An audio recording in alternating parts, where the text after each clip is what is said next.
Typical travel ഡയറിയുടെ പുതിയൊരു വ്ളോഗിലേക്ക് നിങ്ങൾക്ക് എല്ലാവർക്കും സ്വാഗതം. ഇത് അശ്വിൻ. നാട്ടിലേക്ക് പോകുമ്പോൾ വാങ്ങാനായി കുറച്ച് സ്വീറ്റ്സ് തപ്പിയിറങ്ങിയതാണ് ഞങ്ങൾ. കയാം ചോക്കിൻ്റെ അടുത്തായുള്ള ഒരു ബേക്കറിയിലായിരുന്നു ഞങ്ങൾ കയറിയത്. പല തരത്തിലുള്ള വെറൈറ്റി ഓഫ് സ്വീറ്റ്സ് അവിടെ ഉണ്ടായിരുന്നു. അപ്പോഴാണ് റാസ്മലായി എന്ന ഒരു സ്വീറ്റ് ഞങ്ങളുടെ കണ്ണിൽപ്പെട്ടത്. ഇത് ഞാൻ റീൽസുകളിലും യൂട്യൂബ് വീഡിയോസുകളിലും പല തവണ കണ്ടിട്ടുണ്ട്. അപ്പോഴേ ട്രൈ ചെയ്യണമെന്ന് വിചാരിച്ചതാണ്. ഒരു അടിപൊളി ഐറ്റം. ഞാനും ചേച്ചിയും കൂടി മത്സരമായിരുന്നു അത് കഴിക്കാൻ. നല്ല ടേസ്റ്റ് ഉണ്ടായിരുന്നു. അതങ്ങനെ കഴിച്ച് ഞങ്ങൾ സ്ട്രീറ്റ് മാർക്കറ്റിലേക്ക് ഇറങ്ങി. ശ്രീനഗറിലെ ഒരു ഫുഡ് മാർക്കറ്റ് എന്ന് പറയുന്നത് തന്നെ ഈ കയാം ചോക്കാണ്. വെറൈറ്റി ഓഫ് ഫുഡ്സ് നമുക്ക് ഇവിടെ നിന്ന് കിട്ടും. കൂടുതലും നോൺ വെജ് ആണ്. അതിലും എല്ലാം ബാർബിക്യൂ ഐറ്റംസാണ് ഞാൻ കൂടുതലും കണ്ടത്. അതിനിടയിലൂടെ നടക്കുമ്പോൾ ഒരു പ്രത്യേക സ്മെല്ലാണ്. ചിലത് ഇഷ്ടപ്പെടും, ചിലത് ഇഷ്ടപ്പെടില്ല. അപ്പോഴാണ് ഞാനൊരു വെറൈറ്റി ഐറ്റം കണ്ടത്. ഇത് താമരയുടെ ഇതിലാണെന്നാണ് ആൾക്കാർ പറയുന്നത്. സംഭവം എന്താണെന്ന് എനിക്കോ ഒരു പിടിയില്ല. ചിക്കനൊക്കെ തവേൻ്റെ മുകളിൽ നല്ല സെറ്റാക്കി വെച്ചിട്ടുണ്ട്. കാണുമ്പോൾ തന്നെ നമുക്ക് കഴിക്കാൻ തോന്നും.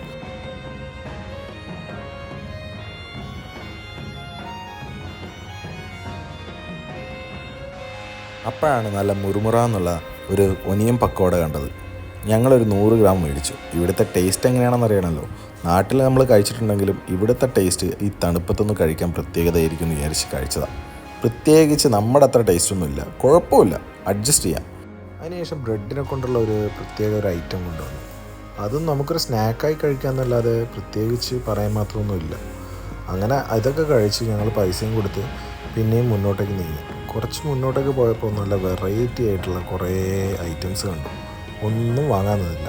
എല്ലാ ഫുഡ് ഐറ്റംസും ഇങ്ങനെ കണ്ട് ആസ്വദിച്ച് അങ്ങനെ നടന്നു.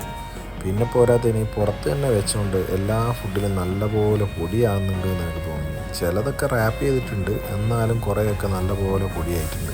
ഇത് കഴിഞ്ഞ് ഞങ്ങൾ കുറച്ച് മുന്നോട്ട് പോയപ്പോൾ കുറച്ച് ബാഗും ഡ്രസ്സും ഒക്കെ വിൽക്കുന്ന കുറച്ച് കടകൾ കണ്ടു. പിന്നെ കുറേ ഫ്രൂട്ട്സ് വിൽക്കുന്ന കടകളും കണ്ടു. ഫ്രൂട്ട്സിന് കമ്പാരിറ്റീവ്ലി നല്ല പ്രൈസാണ് ഇവിടുന്ന് പറഞ്ഞത്. അങ്ങനെ അതൊക്കെ കഴിഞ്ഞ് ഞങ്ങൾ തിരിച്ച് വീണ്ടും മാർക്കറ്റിലേക്ക് വന്നു. കയാം ചോക്കിലെ ഈ മാർക്കറ്റിൽ പലരും വളരെ ഫ്രണ്ട്ലിയാണ്. പോരാത്തതിന് അവർക്ക് മലയാളവും നല്ലപോലെ അറിയാം. അതുകൊണ്ട് തന്നെ അവർ മലയാളത്തിൽ പലതും സംസാരിച്ച് അവരുടെ ഫുഡ് മാർക്കറ്റ് ചെയ്യാൻ ശ്രമിക്കും. ഇഷ്ടമുള്ളവർക്ക് കഴിക്കാം. ഞങ്ങൾ പ്രത്യേകിച്ചൊന്നും കഴിക്കാൻ നിന്നില്ല. ഞങ്ങളങ്ങനെ വീണ്ടും മുന്നോട്ടേക്ക് പോയി. അപ്പോഴാണ് മറ്റൊരു ഷോപ്പ് കണ്ടത്. ഗുലാബ് ജാമുനും അതുപോലുള്ള പല സ്വീറ്റ്സുകളും വിൽക്കുന്നൊരു കട. അവിടെ ഞങ്ങൾ അധികം നേരം നിന്നില്ല, കാരണം കച്ചവടക്കാരൻ കുറച്ചലമ്പ. അത് കഴിഞ്ഞ് ക്യാരറ്റ് ഹലുവ വിൽക്കുന്ന ഒരു ചേട്ടൻ്റെ കയ്യിൽ നിന്ന് കുറച്ച് ക്യാരറ്റ് ഹലുവ കഴിച്ചു. നല്ല ടേസ്റ്റ് ആയിരുന്നു. ഈ കഴിച്ചതിലെല്ലാം വെച്ച് എനിക്ക് ഏറ്റവും ഇഷ്ടപ്പെട്ടത് ആ ക്യാരറ്റ് ഹലുവ തന്നെയായിരുന്നു. അതിൽ ചെറിയ നട്ട്സൊക്കെ ഇട്ടതുകൊണ്ട് തന്നെ നല്ല ടേസ്റ്റായിരുന്നു അത്. അങ്ങനെ ഞങ്ങൾ തിരിച്ച് റൂമിലെത്തി. തിരിച്ചെത്തുമ്പോഴേക്കും ഫുഡ് റെഡിയായിരുന്നു. മട്ടൻ്റെ ഒരു സ്പെഷ്യൽ ഡിഷായിരുന്നു ഇന്ന് രാത്രി. പിറ്റേന്ന് രാവിലെ ആകുമ്പോഴേക്കും മാഗിയും പിന്നെ ബ്രെഡുമായിരുന്നു. അങ്ങനെ ഇതൊക്കെ കഴിച്ച് ഞങ്ങൾ പുറത്തേക്കിറങ്ങി.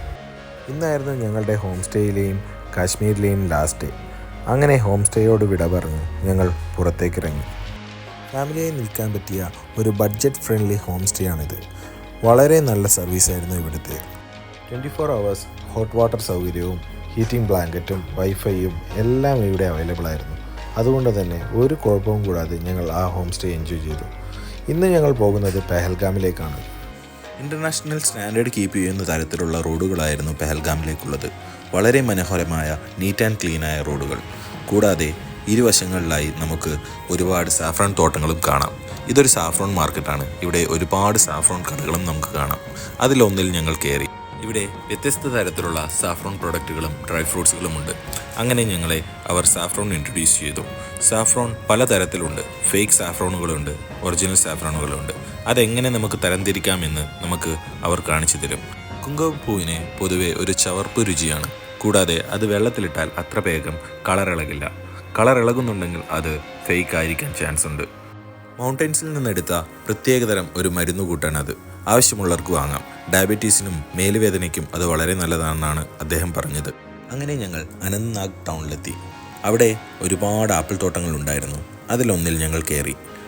ഒരു ചെറു തട്ടുകട സെറ്റപ്പിലാണ് ഷോപ്പ്. അവിടെ തന്നെ ഒരുപാട് അധികം വെറൈറ്റി ഓഫ് ആപ്പിൾ പ്രൊഡക്റ്റ് ഉണ്ടായിരുന്നു. ആപ്പിളിൻ്റെ വിനിഗറും അച്ചാറും അങ്ങനെ പലവിധം. ഞങ്ങൾക്ക് ആദ്യം അവർ അത് ടേസ്റ്റ് ചെയ്യാൻ തന്നു. അതിനുശേഷം ഇഷ്ടപ്പെട്ടിട്ടുണ്ടെങ്കിൽ വാങ്ങിയാൽ മതി. അങ്ങനെ ഞങ്ങളെല്ലാം ടേസ്റ്റ് ചെയ്തു. അപ്പോഴാണ് 2 കുട്ടികൾ അടുത്തേക്ക് വന്നത്. പ്രാവുമായി ഫോട്ടോ എടുക്കാൻ 20 രൂപ എന്ന് പറഞ്ഞു. ഞങ്ങൾക്ക് അധികം താല്പര്യമില്ലാത്തതിനാൽ ഞങ്ങളത് വേണ്ടെന്ന് വെച്ച് വീണ്ടും മുന്നോട്ടേക്ക് യാത്ര തുടർന്നു.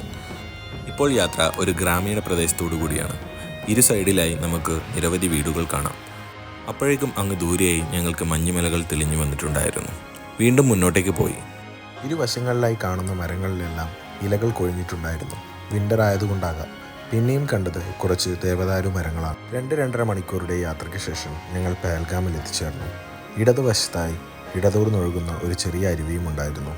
ഓട്ടം സീസണിൽ ഈ വഴികൾ കാണാൻ വളരെ മനോഹരമാണ്. കാരണം ഞാൻ മറ്റൊരു വ്ളോഗിൽ ഇതുപോലുള്ള വഴികൾ വളരെ മനോഹരമായി കണ്ടിട്ടുണ്ടായിരുന്നു. പിന്നെ അമർനാഥ് യാത്ര ഈ പഹൽഗാം റൂട്ടിലൂടെയാണ് പോകുന്നത്. അപ്പോഴേക്കും ഞങ്ങൾ വെൽക്കം ടു പഹൽഗാം എന്ന ടോൾ പ്ലാസയിലെത്തി.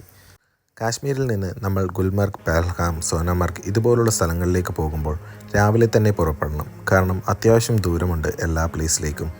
ഇതാണ് ബേസ് ക്യാമ്പ്. അമർനാഥ് യാത്ര ഇവിടെ നിന്ന് സ്റ്റാർട്ടാവുന്നതാണ്. അവസാനം ഞങ്ങൾ ഞങ്ങളുടെ ഡെസ്റ്റിനേഷനിലെത്തി. ഇവിടെ നിന്ന് ഞങ്ങൾക്ക് 2 ഓപ്ഷനാണ് ഉള്ളത്. ഒന്ന്, ഞങ്ങൾക്ക് മിനി സ്വിറ്റ്സർലാൻഡ് എന്ന സ്ഥലത്തേക്ക് ഇവിടെ നിന്ന് കുതിരയെടുത്ത് പോകാവുന്നതാണ്. അല്ലെങ്കിൽ ഇവിടെ നിന്ന് യൂണിയൻ ടാക്സി എടുത്ത് മറ്റു പ്രദേശങ്ങളിലേക്ക് പോകാം. ഞങ്ങൾ രണ്ടാമത്തെ ഓപ്ഷനാണ് ചൂസ് ചെയ്തത്. ഈ പ്രൈവറ്റ് ടാക്സി സ്റ്റാൻഡിൽ നിന്ന് ഇടത്തോട്ടേക്ക് കുറച്ച് ദൂരം മുന്നോട്ടേക്ക് പോയാൽ തന്നെ നമുക്ക് ആ യൂണിയൻ ടാക്സി കിട്ടുന്ന സ്ഥലത്തെത്താം. പ്രൈവറ്റ് പാർക്കിംഗ് ഏരിയയിൽ നിന്ന് നിങ്ങളോട് എല്ലാവരും പറയും ഇന്ന് ആരു വാലി ക്ലോസ് ആണ്, ബേട്ട വാലി ക്ലോസ് ആണ്. എന്നിരുന്നാലും നിങ്ങൾ അങ്ങ് ചെന്ന് അന്വേഷിച്ച് മാത്രം വേണം ഒരു തീരുമാനത്തിലെത്താൻ. ഞാൻ അവിടെ നിന്ന് 1500 രൂപയ്ക്ക് ഒരു യൂണിയൻ ടാക്സി എടുത്ത് ബേട്ട വാലി, ചന്ദൻവാടി എന്ന സ്ഥലത്തേക്ക് പോയി. ആരു വാലി ഞങ്ങൾ സ്കിപ്പ് ചെയ്തു. കാരണം ഞങ്ങൾക്ക് അതിനനുസരിച്ചുള്ള ടൈം ഉണ്ടായിരുന്നില്ല. ഇങ്ങനെ യൂണിയൻ ടാക്സി എടുത്ത് പോകാത്തവർക്കുള്ള ഒരു ഓപ്ഷൻ മിനി സ്വിറ്റ്സർലാൻഡാണ്. അതും ഒരു മനോഹരമായ പ്ലേസാണ്. എന്നാൽ അവിടത്തേക്ക് നമ്മൾ കുതിരയെടുത്ത് വേണം പോകാൻ. നിങ്ങൾ ഫാമിലിയായാണ് പോകുന്നതെങ്കിൽ ഇങ്ങോട്ടേക്ക് പോകുന്നതാണ് ഏറ്റവും ബെറ്റർ ഓപ്ഷൻ. കാരണം കുതിരയ്ക്ക് ഏകദേശം 800 രൂപയാണ് അവർ പറയുക. 800 വെച്ച് 6 പേർക്കാകുമ്പോഴേക്കും വലിയൊരു എമൗണ്ട് ആകും. അതിന് പകരം 20 മിനിറ്റുള്ള ഈ യാത്ര ചെയ്ത് മനോഹരമായ ഒരു സ്ഥലം നമുക്ക് എൻജോയ് ചെയ്യാൻ കഴിയും. കഷ്ടിച്ച് ഒരു വണ്ടിക്ക് പോകാനുള്ള സൗകര്യം മാത്രമേ ഈ റോഡിനുള്ളൂ. അതുകൊണ്ട് തന്നെ മുന്നിൽ നിന്ന് മറ്റൊരു വണ്ടി വരുമ്പോൾ അധികവും നമ്മൾ സൈഡ് കൊടുത്ത് വേണം പോകാൻ. അല്ലാത്ത പക്ഷം വളരെ ബുദ്ധിമുട്ടായിരിക്കും. വലിയ വലിയ പാറകൾക്കിടയിലൂടെയുള്ള യാത്രയ്ക്ക് ശേഷം ഞങ്ങൾ വീണ്ടും മഞ്ഞ് കണ്ടു തുടങ്ങി. വലിയ വലിയ പർവ്വതങ്ങളുടെ ചെരുവിലായി നിറയെ ദേവദാരു മരങ്ങൾ നമുക്ക് കാണാമായിരുന്നു. ഇതുപോലുള്ള കാഴ്ചകൾ ഇവിടെ വന്നാൽ മാത്രമേ നമുക്ക് കാണാൻ കഴിയൂ. വഴിയരികിലെയും റോഡുകളെയും മഞ്ഞുരുകി വളരെ സ്ലിപ്പറിയായി റോഡുകൾ കാണപ്പെട്ടു. എന്നിരുന്നാലും സൂക്ഷിച്ചു തന്നെ ഞങ്ങളുടെ ഡ്രൈവർ നല്ല വേഗതയിൽ തന്നെ പോയി. അമർനാഥ് യാത്രയുടെ മറ്റൊരു ബേസ് ക്യാമ്പാണിത്. ഞാൻ ഡ്രൈവറോട് ചോദിച്ചപ്പോൾ അദ്ദേഹം പറഞ്ഞു ഇവിടെ നിന്നും പലരും യാത്രകൾ സ്റ്റാർട്ട് ചെയ്യുന്നുണ്ടെന്ന്. ദൂരത്തായി കണ്ട മലനിരകൾ ക്രമേണ ദൂരം കുറഞ്ഞ് അടുത്തടുത്തായി വന്നു. അതിനുശേഷം മഞ്ഞുകളുടെ ഒരു കൂമ്പാരം തന്നെയായിരുന്നു. ഞങ്ങൾ ആദ്യം പോയത് പഹൽഗാമിലെ ചന്ദൻവാടി എന്നൊരു സ്ഥലത്തേക്കായിരുന്നു. മലനിരകളുടെ ഒരു താഴ്വര തന്നെയായിരുന്നു ചന്ദൻവാടി. അവിടെയുള്ള ടാക്സി സ്റ്റാൻഡിൽ വണ്ടി നിർത്തിയ ശേഷം ഞങ്ങളെല്ലാവരും കുറച്ച് മുന്നോട്ടേക്ക് നടന്നു. മഞ്ഞിലൂടെ പോകാനായി ഒരു പ്രത്യേകതരം വാഹനം ഓൾറെഡി അവിടെ ഉണ്ടാക്കിയിട്ടുണ്ടായിരുന്നു. നടക്കാൻ കഴിയാത്തവർക്ക് അതുപയോഗിച്ച് പോകാം. മഞ്ഞ് കണ്ട ഉടനെ അച്ഛനും അമ്മയും ചെറിയ കുട്ടികളെ പോലെ മഞ്ഞിൽ കളിക്കുകയായിരുന്നു. ഞങ്ങളും കൂടെ കൂടി. കാശ്മീരിനെ എ പീസ് ഓഫ് ഹെവൻ എന്ന് വിളിക്കുന്നത് വളരെ ശരിയാണ്. കാരണം ഇവിടെ വന്നു കഴിഞ്ഞാൽ ആളുകൾ പ്രായവും പ്രയാസങ്ങളും മറന്ന് എൻജോയ് ചെയ്യും. അത്രയും മനോഹരമാണ് ആ സ്ഥലം. ഈ മഞ്ഞിൽ കളിക്കുന്ന ആവേശത്തിൽ ഞങ്ങളെല്ലാവരും വഴുതി വീണു. അതിനിടയിൽ അച്ഛൻ്റെ ഷൂ ചെറുതായി ഒന്ന് പൊട്ടി. പിന്നെ ഞങ്ങൾ വീണ്ടും മുന്നോട്ടേക്ക് നടന്നു. മഞ്ഞു കൂമ്പാരത്തിൻ്റെ ഇടയിലൂടെയുള്ള യാത്ര. അപ്പോഴാണ് ഞങ്ങളുടെ ശ്രദ്ധയിലൊന്ന് പെട്ടത്. മഞ്ഞിൻ്റെ ഇടയിലൂടെ ഒരു അരുവി ഒഴുകി വരുന്നു. വാക്കുകൾക്കതീതമാണ് ഈ കാഴ്ചകൾ. ഈ വെള്ളത്തിന് നല്ല തണുപ്പായിരുന്നു. ഞങ്ങൾ ചെറുതായൊന്ന് തൊട്ടു നോക്കി. പലയിടങ്ങളിലും വെള്ളം തെറിച്ച് അത് ഫ്രീസായി നിൽക്കുന്നുണ്ടായിരുന്നു. കാഴ്ചകൾ വളരെ മനോഹരമായിരുന്നു. ലൈഫിൽ ഒരു തവണയെങ്കിലും ഈ കാഴ്ചകളെല്ലാം കാണണമെന്നാണ് ഞാൻ പറയുന്നത്. കാരണം നമ്മൾ ശരിക്കും എക്സൈറ്റഡ് ആയിരിക്കും. സത്യം പറഞ്ഞാൽ നമ്മൾ എന്താണ് ചെയ്യുന്നതെന്ന് നമുക്ക് തന്നെ അറിയില്ല. ഇവിടെ നിന്നുള്ള പല കാഴ്ചകളും എനിക്ക് പകർത്താൻ കഴിഞ്ഞില്ല. കാരണം ഞാൻ ഓരോ നിമിഷവും അവിടെ എൻജോയ് ചെയ്തുകൊണ്ടിരിക്കുകയായിരുന്നു. അതുകൊണ്ട് തന്നെ വീഡിയോ എടുക്കാനുള്ള കാര്യമൊക്കെ മറന്നുപോയി. ഞാൻ മാത്രമല്ല, ഞങ്ങളോട് വന്ന എല്ലാവരും ലൈഫിൽ മറക്കാനാകാത്ത ഒരുപാട് മെമ്മറീസ് ഈ കാശ്മീർ ഞങ്ങൾക്ക് തന്നു. എനിക്ക് ഗുൽമർഗിനേക്കാൾ കൂടുതൽ ഇഷ്ടപ്പെട്ടത് പഹൽഗാമാണ്. കാരണം മഞ്ഞിൽ കളിക്കാൻ പറ്റിയ സ്പോട്ട് പഹൽഗാം തന്നെയാണ്. അത്രയും മഞ്ഞും മനോഹരമായ ദൃശ്യങ്ങളുമാണ് പഹൽഗാമിലുള്ളത്. ഗുൽമർഗിലെ ഈ കേബിൾ കാർ റൈഡ് അത് മസ്റ്റ് ട്രൈ ആണ്. എന്നിരുന്നാലും എനിക്കിഷ്ടപ്പെട്ടത് പഹൽഗാം തന്നെയാണ്. എന്നാൽ ഇവിടെയെല്ലാം നമുക്ക് ആകെ 1 മണിക്കൂർ മാത്രമേ സമയമുണ്ടാകൂ. അതിൽ കൂടുതൽ സമയം നമ്മൾ അവിടെ ചിലവഴിച്ചാൽ അതിന് നമ്മൾ എക്സ്ട്രാ പേയ്മെൻറ്റ് നൽകേണ്ടി വരും. അതുകൊണ്ട് തന്നെ സമയം എപ്പോഴും നമ്മൾ ശ്രദ്ധിക്കേണ്ടതാണ്. ഞങ്ങൾ ഇത് കഴിഞ്ഞ് നേരെ പോയത് ബേട്ടാ വാലിയിലേക്കാണ്. ബേട്ടാ വാലിയിലെ കാഴ്ചകളും വളരെ മനോഹരമാണ്. പോകുന്ന വഴി ഇതുപോലെ ഒരുപാട് ചെമ്മരിയാടുകളും ആട്ടിടയന്മാരെയും ഞങ്ങൾ കണ്ടു. ഈ താഴെ കാണുന്നതാണ് ബേട്ടാ വാലി. അത് വലിയൊരു പാർക്കാണ്. ഇത് രണ്ടും ഒരേ റൂട്ടിലായതുകൊണ്ട് പോകാൻ എളുപ്പമാണ്. അങ്ങനെ ഞങ്ങൾ ബേട്ടാ വാലിയിലെത്തി. ഒരാൾക്ക് ടിക്കറ്റ് 100 രൂപയാണ് വരുന്നത്. അങ്ങനെ ടിക്കറ്റ് എടുത്ത് ഞങ്ങൾ ഉള്ളിലേക്ക് കയറി. ആരും ടിക്കറ്റൊന്നും ചെക്ക് ചെയ്തില്ല. എന്നിരുന്നാലും ഞങ്ങൾ ടിക്കറ്റ് എടുത്തു. ഇവിടെ ഫോട്ടോ എടുക്കാനായി മുയലുകളെയും ആടുകളെയൊക്കെ നമുക്ക് കാണാം. ഇഷ്ടമുള്ളവർക്ക് കൂടെ നിന്ന് ഫോട്ടോ എടുക്കാം. അതിന് ചെറിയൊരു പൈസ അവർക്ക് കൊടുത്താൽ മതിയാകും. ഈ bridge one of the most അട്രാക്ഷനാണ് ഈ ബേട്ടാ വാലിയിലേത്. ഇവിടെ നിന്ന് അധിക പേരും ഫോട്ടോ എടുക്കുന്നത് കണ്ടു.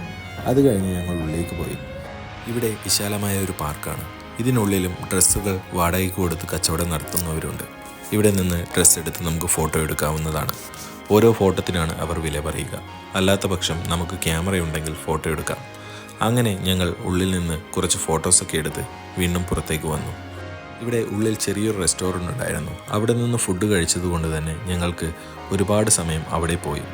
അങ്ങനെ യൂണിയൻ ടാക്സി ഡ്രൈവർ ഞങ്ങളെ തിരിച്ചെത്തിച്ചു. അപ്പോഴേക്കും ഒരുപാട് കുതിരകൾ മുകളിലേക്ക് പോകുന്നുണ്ടായിരുന്നു. അത് മിനി സ്വിറ്റ്സർലാൻഡിലേക്ക് പോകുന്ന ആൾക്കാരാണ്. മിനി സ്വിറ്റ്സർലാൻഡിലേക്ക് പോകുന്ന വഴികൾ കുറച്ച് ഡിഫിക്കൽട്ടാണ്. അതുകൊണ്ട് തന്നെ പ്രായമായവർക്ക് കുതിരയിൽ പോകാൻ കുറച്ച് ബുദ്ധിമുട്ടായിരിക്കും. അങ്ങനെ വരുന്ന വഴിയിൽ ഒരു ആപ്പിൾ ഷോപ്പ് കണ്ടു. ആപ്പിൾ വാങ്ങാമെന്ന ഉദ്ദേശത്തിൽ ഞങ്ങൾ വീണ്ടും ആപ്പിൾ ഷോപ്പിൽ കയറിയ ഉടനെ തന്നെ അവർ വീണ്ടും ഞങ്ങളെ ഓരോന്നായി കാണിക്കാൻ തുടങ്ങി. ആപ്പിളിൻ്റെ പല തരത്തിലുള്ള ഡിഷുകൾ. അവിടെ ടൂറിസ്റ്റുകളെ അട്രാക്റ്റ് ചെയ്യാൻ ആപ്പിൾ കുത്തിവെച്ചിട്ടുണ്ടായിരുന്നു. അങ്ങനെ ആപ്പിളുകളും ഞങ്ങൾക്ക് സാമ്പിളായി തന്നു. എല്ലാം കഴിച്ച ശേഷം ഞങ്ങൾ ഒരു 4-5 കിലോ ആപ്പിൾ അവിടെ നിന്ന് വാങ്ങി. സത്യം പറഞ്ഞാൽ ഓഫ് സീസൺ ആയതുകൊണ്ട് തന്നെ പ്രൈസിൽ വലിയ വ്യത്യാസമൊന്നും കണ്ടില്ല. എന്നിരുന്നാലും കാശ്മീരിലെ ആപ്പിളല്ലേ എന്ന് വെച്ച് ഞങ്ങൾ വാങ്ങി തിരിച്ചു വന്നു. കൂടാതെ അച്ചാറും ജാമുമൊക്കെ വാങ്ങിയിട്ടുണ്ടായിരുന്നു. അങ്ങനെ സെയിം വഴിയിലേക്ക് ഞങ്ങൾ തിരിച്ചു വന്നു. അനന്ത്നാഗിൽ നിന്ന് ഞങ്ങളെ മറ്റൊരാളാണ് പിക്കപ്പ് ചെയ്തത്. കാരണം ഞങ്ങളുടെ ഡ്രൈവർ അങ്ങ് ഉദംപൂർ വരെ എത്തില്ല എന്ന് പറഞ്ഞു. അതുകൊണ്ട് തന്നെ ഞങ്ങളുടെ പാക്കേജിൻ്റെ ആൾ മറ്റൊരു ഡ്രൈവറെ അറേഞ്ച് ചെയ്തു.